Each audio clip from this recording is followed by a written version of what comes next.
शिवसेना आणि राष्ट्रवादी काँग्रेस पार्टी यांनी आलटून पालटून मोखाडा पंचायत समितीवर सत्ता मिळवली। मात्र आता शिवसेनेचे प्रकाश निकम भाजपामध्ये दाखल झाल्यानंतर त्यांनी पत्रकार परिषदेत स्पष्ट केले की यावेळी पंचायत समितीवर कमळ फुलणारच। निकम यांच्या भाजप प्रवेशामुळे मित्रपक्ष असलेल्या शिवसेनेला डिवचले गेले असून त्यांच्या प्रवेशामुळे शिवसेनेत मोठे खिंडार पडण्याची शक्यता निर्माण झाली आहे। निकम यांनी सांगितले की शिवसेनेत मला संघटनात्मक पातळीवर डावलण्यात येत होते।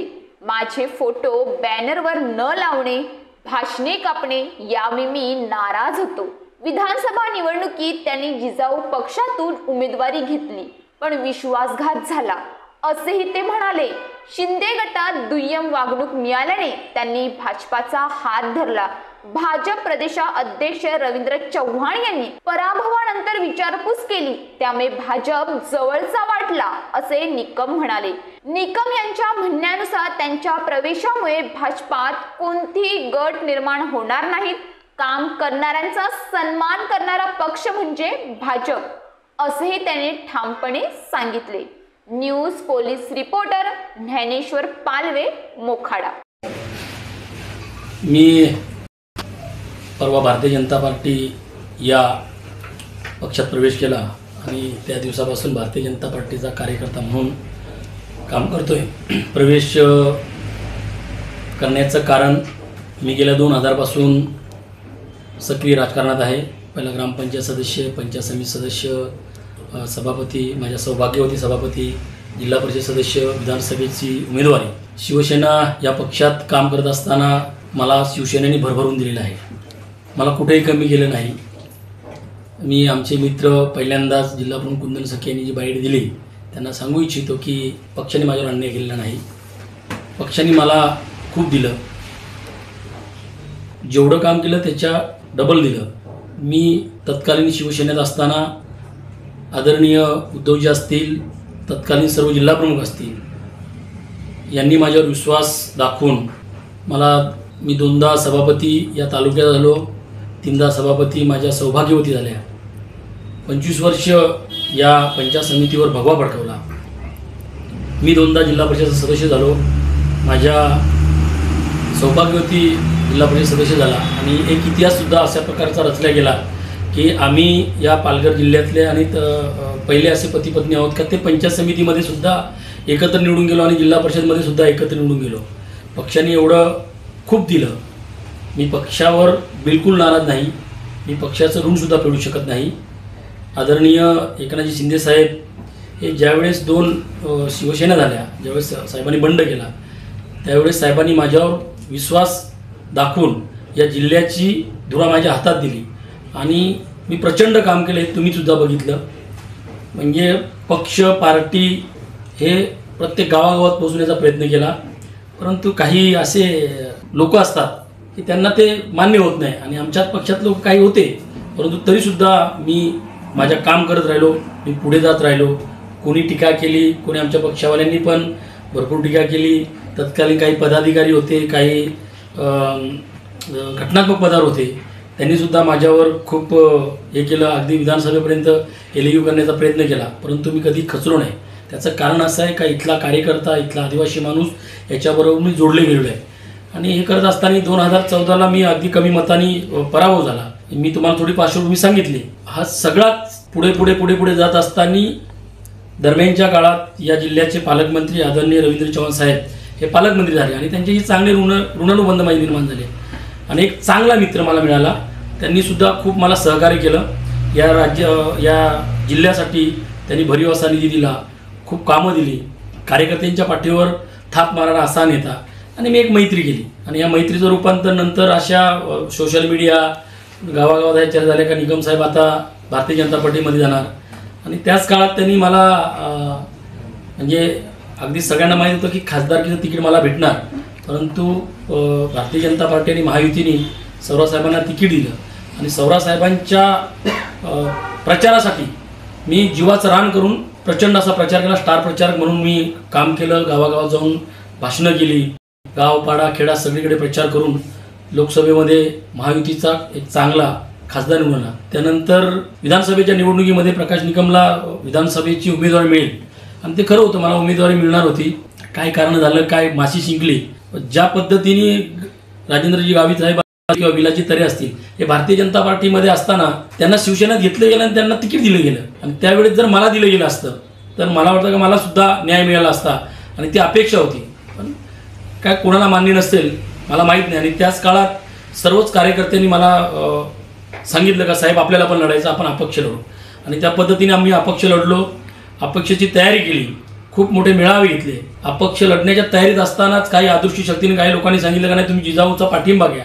जिजाऊला आदिवासी समाजामध्ये प्रचंड मोठा रोष असताना सर्व लोकांमध्ये जाऊन माफी मागून तरीसुद्धा जो प्रतिसाद पाहिजे होता तसा प्रचंड प्रतिसाद प्रचाराच्या दरम्यान सर्व कार्यकर्त्यांनी गोरगरिबांनी बिना पैशांनी पायी पायी फिरून स्वतःच्या गाड्या घेऊन वाहन व्हेहिकल असा प्रचंड मोठा असा मॉब तयार केला आणि अगदी विजयाच्या समीप नाही परंतु 2 नंबर किंवा विजय होणार अशा प्रकारचं वातावरण निर्माण तयार केलं. आणि 2 दिवसा अगोदर ज्यावेळेस निवडणुकीचा प्रचार संपला 2 दिवसा अगोदर प्रचंड मोठा विश्वासघात केला गेला. ज्या पक्षाकडनं जिजाऊ संघटनेकडनं मी उभा राहिलो त्या पक्षाचे संस्थापक अध्यक्ष यांनी स्विच ऑफ केला आणि ते अदृश्य झाले आणि तो प्रचंड मोठा असा घात होता. म्हणजे माझा कार्यकर्ता धायमुकून लढत होता, मला काय करावं असं सुचेनासे झालं. तरीसुद्धा निवडणूक आम्ही लढलो, आम्ही माघार घेतली नाही आणि 32,000 लोकांनी माझ्यावर विश्वास ठेवला. त्या सगळ्यांचं मी तेव्हाही आभार मानलं, आजही आभार मानतो. 32,000 मतदारांनी मला मतदान केलं 1 रुपया न वाटता. आणि त्यानंतर मी प्रचंड मानसिक संतुलन माझं बिघडलं. मी 2-3 महिने खूप स्ट्रेसमध्ये होतो. एवढं प्रचंड टेन्शन असताना कुटुंबाने मोठा आधार दिला. माझा खेड्यापाड्याचा कार्यकर्ता असेल, गरीबातला गरीब कार्यकर्ता, तो घरी येऊन 2-3 महिने सातत्याने माझे सरपंच लोक असतील, ग्रामपंचायत सदस्य असतील, या सगळ्यांनी मला आधार दिला. साहेब घाबरू नका, तुम्ही जो निर्णय घ्याल तो घेऊ. आणि 4-5 महिने मी थोडासा राजकारणापासून अलिप्त झालो. मध्यंतरीच्या काळात भारतीय जनता पार्टीमध्ये मी पहिला प्रवेश करणार होतो, कारण ज्यावेळेस मी उमेदवारी भरली त्यावेळेस माझं निलंबन झालं. त्यानंतर आदरणीय एकनाथजी शिंदे साहेब यांच्या मी 2दा भेटी केल्या. नरेशजी मस्की यांना भेटलो. एक मोठा कार्यक्रम ठेवला का शिवसेनेचं मनोमिलन होण्यासाठी माझ्या मुलाच्या वाढदिवसाच्या निमित्ताने एक मोठी स्पर्धा ठेवली होती. तिथे सर्व शिवसेनेच्या नेत्यांना बोलवलं. एकही शिवसेनेचा नेता आला नाही, एकही. इथले स्थानिक तर तालुका प्रमुख होते. त्याच्यानंतर पण आदरणीय शिंदे साहेबांनी एकदा फोन केला, त्यांनी सुद्धा सांगितलं, त्यांनी जिल्हा नेतृत्वाला सांगितलं की प्रकाशला इन्व्हॉल्व करून घ्या, प्रकाशला सक्रिय करा. माझा कुठेही जिल्ह्याच्या बॅनरवर फोटो टाकण्यात येऊ नये अशा प्रकारे जिल्हा प्रमुखांनी फतवाच काढला होता. ठीक आहे, फोटो टाकण्यात त्याच्याने आपला कमी, तरीसुद्धा मी शिवसेनेमध्ये इथं स्थानिक लेवलला काम करत होतो, इथल्या शिवसेनेमध्ये बरोबर काम करत होतो. हे सगळं घडत असताना माझा पराभव झाल्यानंतर ना जिल्हा प्रमुख ना संपर्क प्रमुख एकही शिवसेनेच्या नेत्यांनी मला एकही कॉल केला नाही किंवा आधार देण्याचा प्रयत्न केला नाही. एवढा मोठा पराभव झाला. तर त्यांना वाटत होतं की प्रकाश निकम शिवसेनेत राहायला पाहिजे, तर एक साधा कॉल करायला पाहिजे होता की प्रकाश ठीक आहे, हरलास विसरू नको किंवा यायला पाहिजे होतं.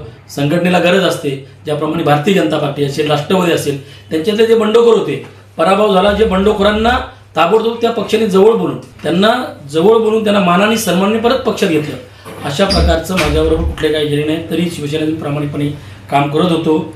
दरम्यानच्या काळात जिजाऊ संघटनेचे संस्थापक अध्यक्ष भारतीय जनता पार्टीमध्ये जातील अशा प्रकारचे सगळीकडे सोशल मीडियामध्ये होते, म्हणून मी भारतीय जनता पार्टीचा विचार केला नव्हता.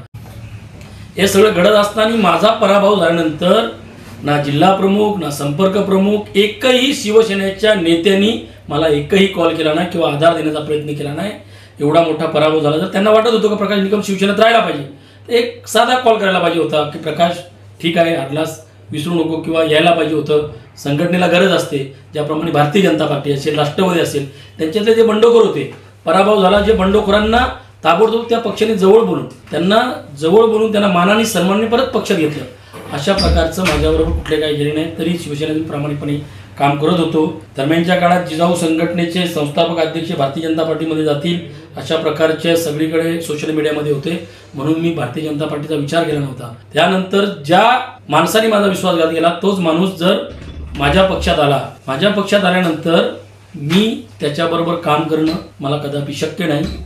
मी एक स्वाभिमानी शिवसैनिक बाळासाहेब दिघे साहेबांचा आहे, त्याप्रमाणे शिंदे साहेबांचा पण शिवसैनिक आहे. आणि शिंदे साहेबांनी जरी जिजाऊचे अध्यक्ष संस्थापक यांनी त्यांना घेतलं ते त्यांच्या ठिकाणी बरोबर आहे, पक्ष वाढला पाहिजे, पक्ष मोठा झाला पाहिजे, पण ज्या माणसाने माझा विश्वासघात केला त्याच्याबरोबर काम करणे हे माझ्या कार्यकर्त्यांनी ठामपणे सांगितलं का साहेब तुम्ही जर जात असाल आम्ही दुसऱ्या पक्षात जाऊ अशा प्रकारच्या सर्व कार्यकर्त्यांनी सांगितलं. आणि नंतर माझा निर्णय झाला का आपण भारतीय जनता पार्टीमध्ये जायचं. भारतीय जनता पार्टीमध्ये जात असताना मी शिवसेनेच्या नेतृत्वावर किंवा कुठल्या शिवसैनिकावर कुठल्याही माणसावर कुठल्याही व्यक्तीवर अजिबात नाराज नाही. मला शिवसेनेने पुनश्च एकदा सांगतो भरपूर दिलं. फक्त विश्वासघाती प्रवृत्तीमुळे मला शिवसेनेमध्ये थांबणं शक्य झालं नाही आणि माझं निलंबन सुद्धा रद्द केलं नव्हतं. हे अगदी ठामपणे सांगतो. माझं निलंबन रद्द करण्यासाठी मी सांगितलं का माझं लेखी पत्र काढा तरी सुद्धा निलंबन रद्द केलं नाही. त्यानंतर सुद्धा शिवसेनेच्या नियुक्ती उपजिल्हा प्रमुखपदी एक असा माणूस दिला का त्याच्या मागे कोणी नाही अशा माणसाची उपजिल्हा प्रमुखपदी नियुक्ती केली. असे अनेक निर्णयांनी थोडासा व्यथित झालो आणि एक चांगला निर्णय भारतीय जनता पार्टी एक कुटुंब म्हणून काम करते. मला अनेकांनी विचारलं का तुला तिकडे जागा होईल का, तुला तिकडे सामावून घेतील का. जोपर्यंत मी शिवसेना या पक्षामध्ये होतो तोपर्यंत भारतीय जनता पार्टीच्या कार्यकर्त्याचा मला विरोध होता. आज मी भारतीय जनता पार्टीचा कार्यकर्ता झालो. म्हणजे ज्या दिवसापासून भारतीय जनता पार्टीमध्ये प्रवेश केला त्या दिवसापासून भारतीय जनता पार्टीच्या सामान्य कार्यकर्त्याचा सर्व पदाधिकाऱ्यांचा सगळाच रोज संपलेला आहे. मला पत्रकारांनी प्रश्न विचारले का तुम्हाला असं करतील, तुमच्या 2 गट पडतील, तुमच्यात असे गट आहेत, तुमच्याकडे आदिवासी गट. अजिबात नाही. यापुढे मी प्रयत्न करीन. हे गटतट नाहीत अशा मी मानतो, पण गटतट असतील तर सगळ्यांना एकत्र घेऊन जर एकत्र घेतलं तरच येणाऱ्या निवडणुकीमध्ये या पंचायत समितीमध्ये मी आलो म्हणून कमळ उगवणार नाही, एकत्रित काम केलं म्हणून कमळ उगवणार आहे. आणि 100% कमळ नगरपंचायत असेल, पंचायत समिती असेल, जिल्हा परिषदचे गट असतील, इथेच नाही जव्हार असेल, विक्रमगड असेल, वाडा असेल, तलासरी असेल, डहाणू असेल, ज्या ज्या ठिकाणी मी काम केले, ज्या ज्या ठिकाणी माझी 5-50 मतं, 5-50 कार्यकर्ते आहे, हे सगळे भारतीय जनता पार्टीच्या बरोबर सामील झालेले आहेत, मिसळलेले आहेत. आणि मी तुम्हाला नम्रपणे सांगू इच्छितो या जिल्हा परिषदेवर, या पंचायत समितीवर, या नगरपंचायतीवर महायुती झाली तर महायुतीचाच भगवा फडकणार आहे.